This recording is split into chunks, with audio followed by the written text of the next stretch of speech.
heard the phrase, it's not just what you say, but how you say it. Well, this is more in reference to verbal communication. An author must apply a similar mentality when writing. The words he or she uses must convey the intended meaning for the reader to understand the message or information that is being communicated to him or her.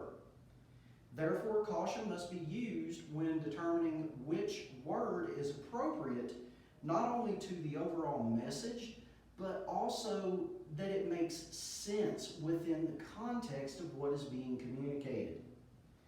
That is why word choice is so important.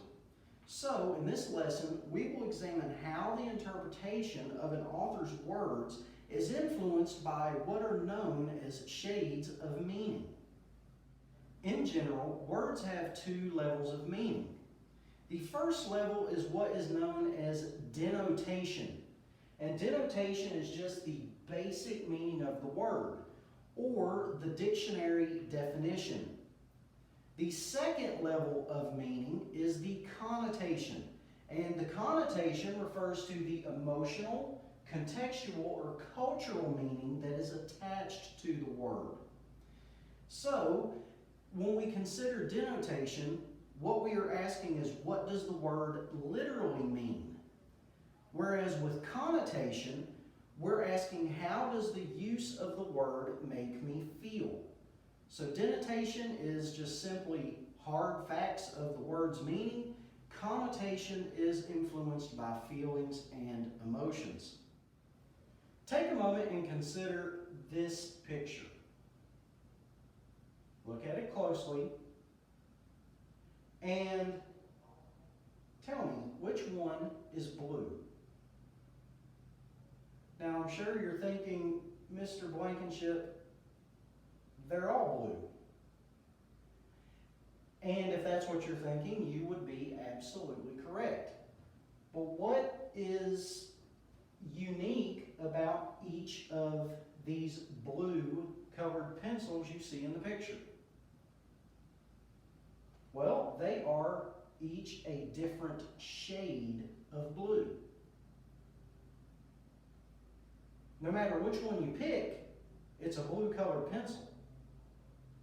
But we have the one over here on the far left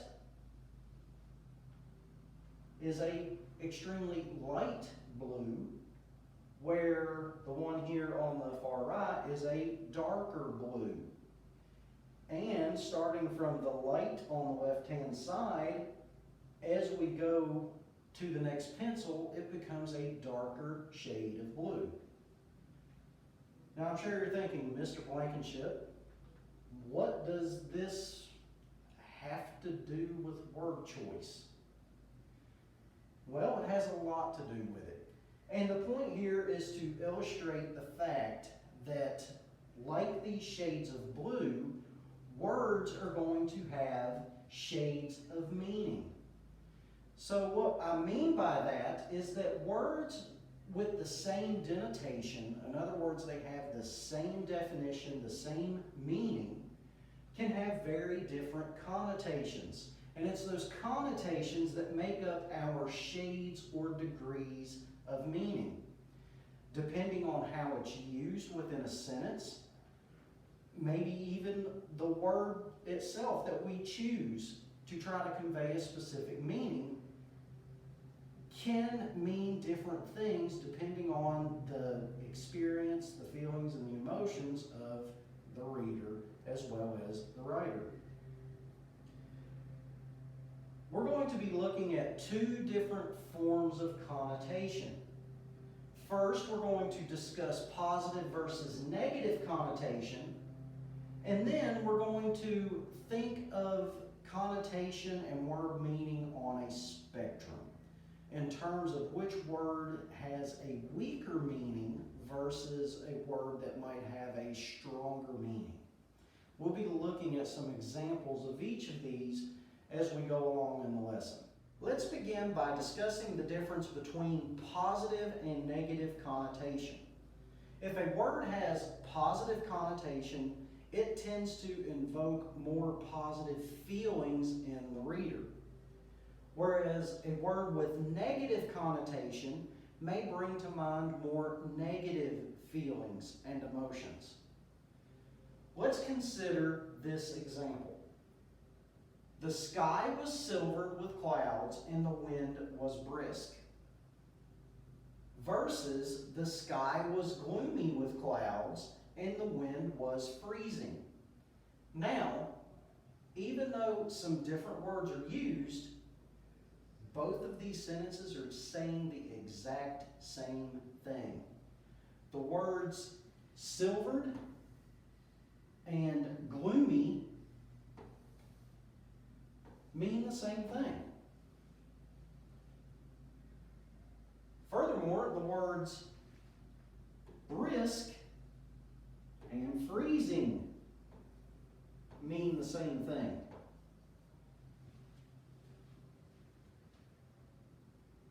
But do one of these sentences give you a more positive feeling versus the other? Well, our first sentence, if you think of the word silvered and then think of the word brisk, that doesn't really sound all that bad. It sounds like it's, maybe cooler, but it's a nicer day. Now, when we consider the second sentence, gloomy and freezing tend to evoke negative feelings. So, our first sentence has a more positive connotation because it sounds nicer. Sounds like the day is fairly pleasant. Whereas the second sentence has a more negative connotation because gloomy and freezing makes the day sound dreadful. It makes it sound unpleasant. I don't feel good about going out in gloomy weather when it's freezing cold. Conveying the meaning that we intend to get across when we are communicating boils down to our word choices. So, if we want to have a more positive effect when we're communicating, we need to be cautious with the words that we use that may have a negative connotation and leave a bad feeling with the person on the receiving end of that communication, whether it's verbally or in writing. Let's consider this example. He is a very determined young man. Versus, he is a very stubborn young man. Now, consider determined and stubborn. If somebody was describing you, would you rather be described as determined or stubborn?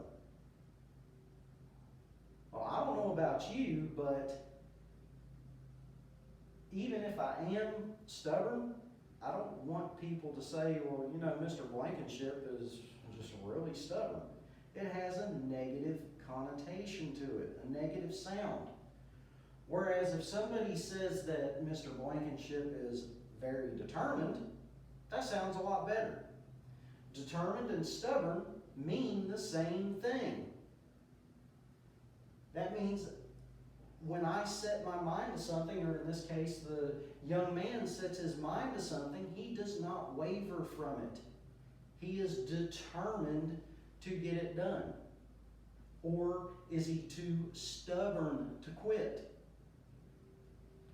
As you see, they mean the same thing. But determined is positive, whereas stubborn sounds more negative. Let's consider this example as well. Alexander Fleming discovered penicillin versus Alexander Fleming stumbled onto penicillin. Which one do you think sounds more positive? Well, if you said the first sentence, you would be correct. Discovered makes it sound like Alexander Fleming actually accomplished something. You know, he had his aha moment. Whereas stumbled onto makes it sound like finding penicillin was an accident. So even though a discovery is essentially stumbling onto something, using the word discovered has a more positive connotation versus saying he stumbled onto something. Let's view one more example to ensure that we truly understand the concept of positive versus negative connotation. Yesterday's workout was a challenge versus yesterday's workout was difficult. Now, which word do you think has more of a negative sound to it? Challenge or difficult? Well, if you said difficult, you would be correct. Difficult does tend to have more of a negative connotation because yesterday's workout was difficult sounds more like a complaint. So when we say something is difficult, we're leaning towards this idea of, it was uncomfortable, we're complaining about it. Yesterday's workout was a challenge has more positive connotation because using the word challenge makes it sound like that we actually achieved something. Challenge sounds more like an achievement, whereas difficult, again, sounds like, I'm not really thrilled with what I went through in that workout. So challenge has more positive connotation, difficult, more negative connotation. As we've seen in our previous examples discussing positive and negative connotation, we see that words sometimes will have similar meanings, just like synonyms, for example. But, as we found, sometimes one word may be stronger than another. So in that case, that particular word could very well fit better in the sentence, or maybe even convey the meaning a little more in a particular situation. So when we're talking about connotation from weaker words to stronger words, we need to think in terms of a spectrum from weakest to strongest. Let's consider these three words: great, amazing, and good. Look at each word carefully. Out of the three, which word do you think would be considered the weakest? Now, once again, great, amazing, good are all similar. They are in reference to good things. But which of the three words do you think is weakest in comparison with the other two? Well, if you said that good is the weakest, you would be correct. Now, which word between great and amazing do you think would be stronger than good, but not necessarily the strongest word choice? Well, if you said great would be the stronger word, then you are correct. And finally, the word amazing, since that is the only one left, would be the strongest word choice. So to help you understand the difference between the three, let's say you go to a restaurant and you get a cheeseburger. And you really like the cheeseburger. You think it's tasty. If somebody asked you what your thoughts were on that burger, you could say, that was a good burger. But if you really like that burger and you think that it's better than most other burgers you have, is good going to be the appropriate word to describe your feelings on how you felt about how tasty that cheeseburger was? In that case, you would say, no, this was a great cheeseburger. I highly recommend it. But let's say that even great doesn't describe how awesome this burger was. You know, if this was the best cheeseburger that you have ever had in your life, you would want to use the word amazing. Man, that burger was so amazing. It tasted so good. So as you see, all three words could potentially fit with the overall meaning. But depending on maybe your personal feelings on it, or even consider the reader's feelings as well, which word is most appropriate to really capture the meaning that you want to get across? That is what shades of meaning are all about. Let's look through a couple of examples to practice determining the shades of meaning between three similar words. In this example, we have pretty, gorgeous, and beautiful. Which of the three do you think would be the weakest description of, let's say, a lake that you go visit? Well, between the three, if I really enjoyed the lake and I thought it had some beauty, I might say, there's some very pretty scenery out there. In this case, if you say that pretty is the weakest, you are correct.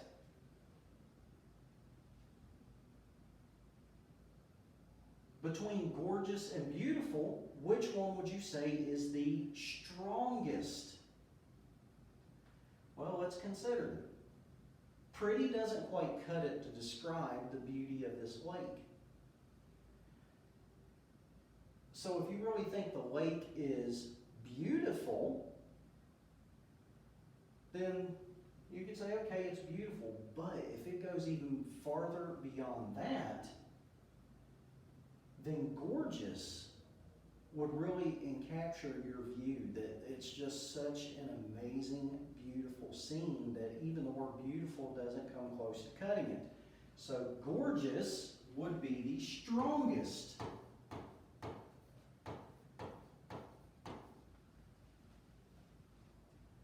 And beautiful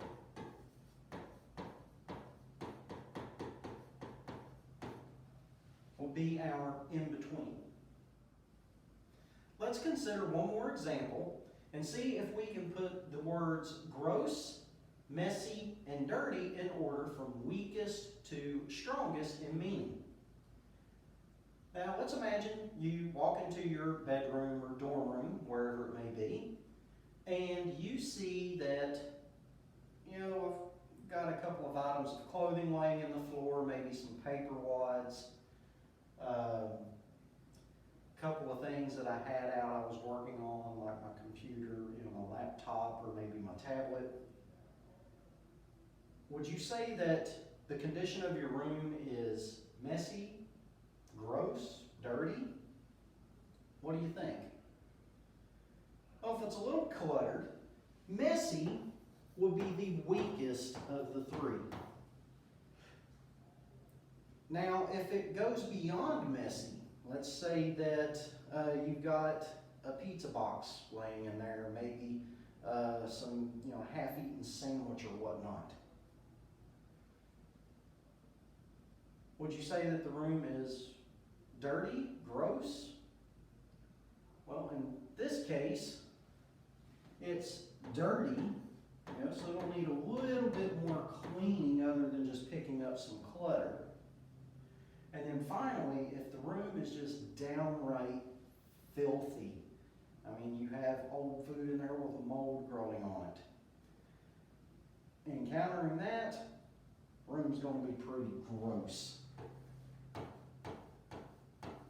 So in this case, from weakest to strongest will be messy, dirty, and gross. Before we apply what we learned to some practice questions in IXL, let's take a moment and see if we can identify which word makes the most sense within the context of a sentence. In our example, Connor was blank when he finally got on the team after trying out for 2 years. So, do you think that Connor was glad when he got on the team, or was he thrilled when when he got on the team? Well, we need to consider some context clues in the sentence. First off, it says that he was trying out for 2 years. Now, if he has been trying out for this team for 2 years, which word do you think will be most appropriate within the context of this sentence? Is he going to be glad, or is he going to be thrilled? Well, I don't know about you, but if I had worked that hard and tried out for this team for 2 years and then I get on, I would be thrilled. So in this case, thrilled has a stronger meaning, therefore it makes the most sense within the context of our sentence. Our next example, Maddie was blank when she dropped her sandwich on the floor. So what do you think? Was she upset or was she miserable? Well, let's think about the context of what's going on within the sentence. She had a reaction to dropping her sandwich on the floor. Now, which do you think makes the most sense? If you drop your sandwich, are you going to be miserable or are you going to be upset? Well, let's think about it. It's just a sandwich. You can make another sandwich. So, is there really any reason to believe that she will be miserable because she dropped it? No. Therefore, upset makes the most sense given the overall context. In our last example, we have the toddler is screaming because he is blank of monsters. So is our toddler terrified or scared? Which word makes the most sense within this sentence? Well, the biggest thing we need to consider is, what is the toddler doing? Screaming. Now, if you're scared of something, are you going to full on scream? It's highly unlikely. You might be startled or, maybe have just a light shriek. But if you're absolutely terrified of something, it will make more sense that in that situation you will be screaming. So, within the context, if we consider that the toddler is screaming, I will be more inclined to believe that the reason why is because he is terrified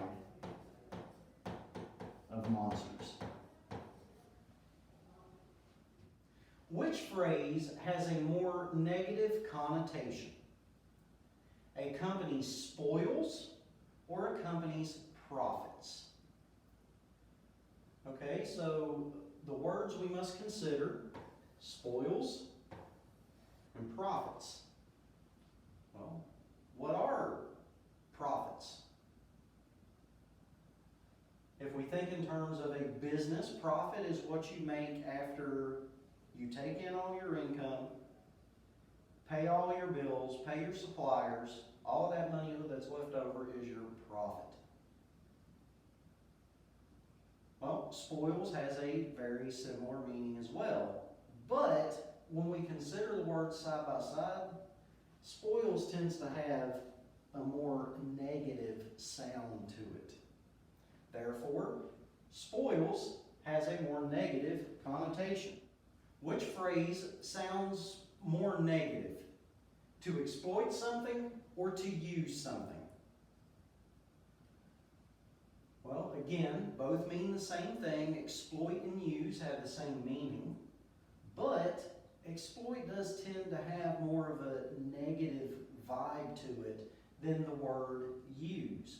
Therefore, to exploit something is the word that has, or the phrase that has, a more negative connotation. Now let's consider positive connotation. Which sounds more positive? A cowardly leader or a prudent leader? Well, cowardly and prudent are similar in meaning, but nobody really wants to be considered a coward. You know, the word coward has this negative feeling of fear. Somebody's afraid to do something, afraid to step up. Whereas a prudent leader tends to have more of a positive sound in connection with the word cowardly. Therefore, our positive connotation is a prudent leader, which sounds like it has a more positive connotation. A nosy person or an inquisitive person? Well, you may not have heard the word inquisitive before, but I'm sure that everyone has heard the word nosy. And if you're saying that somebody is nosy, that tends to have a negative meaning. So someone who is inquisitive tends to sound more positive. Therefore, an inquisitive person has the positive connotation versus a nosy person. Let's take a moment and work through about 3 examples on the subject of shades of meaning. So again, we're thinking in terms of a spectrum. So we're asked, which is more intense? In other words, which of these 2 words tends to be the strongest? Sobbing or crying? Well, if somebody's crying, that could, of course, mean a multitude of things. But if somebody is sobbing, it's a very physical cry. You know, there's just a deep hurt that's causing someone to cry. And it's coming out physically in their body language. Between the 2, sobbing would be much more intense than crying. Now let's consider which is more shocking, something surprising or something astounding. So we know that surprising and astounding are expressions of shock. But if something really just catches us off guard, catches us by surprise, we will be more inclined to say that that was astounding. Therefore, astounding shows our deeper level of shock between the 2 sentences, or 2 words. And finally, which is a stronger emotion, fury or anger? Well, when we consider the 2, when I think of anger, certain images come to mind, but if somebody is expressing fury, if they're furious, to me that is a stronger level of angry. Therefore, fury is the stronger emotion.